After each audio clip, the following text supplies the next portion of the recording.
முதல்வர் பன்னீர்செல்வத்திற்கு ஆதரவாக 48 மணி நேரத்தில் இதுவரை 33 லட்சம் மிஸ்டு கால்கள் பதிவாகியுள்ளது. முதல்வர் ஓ பன்னீர்செல்வம் மற்றும் சசிகலா இடையே ஆட்சியை பிடிக்க கடும் போட்டி நிலவி வருகிறது. பரபரப்பான இந்த அரசியல் சூழ்நிலையில் இதுவரை 8 எம்பிக்கள் ஓபிஎஸ்க்கு ஆதரவு தெரிவித்துள்ளனர். அதிமுகவின் மூத்த தலைவர் பொன்னையனும் சனியன்று கிரீன்வே சாலையில் உள்ள முதல்வர் இல்லத்தில் அவரை சந்தித்து தனது ஆதரவை தெரிவித்தார். இந்நிலையில் பன்னீர்செல்வத்திற்கு ஆதரவாக அவரது ஆதரவாளர்கள் மிஸ்டு கால் பிரச்சாரத்தை சில நாட்கள் முன் தொடங்கினர். பன்னீர்செல்வத்திற்கு ஆதரவு தெரிவிக்க விரும்புபவர்கள் 92222028 என்ற எண்ணுக்கு மிஸ்டு கால் தரலாம் என தெரிவித்திருந்தனர்.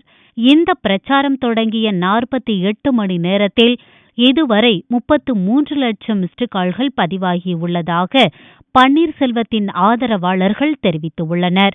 இதில் வெளிநாட்டிலிருந்து பதிவான 1.5 லட்சம் மிஸ்டு கால்களும் அடக்கம் என்பது குறிப்பிடத்தக்கது.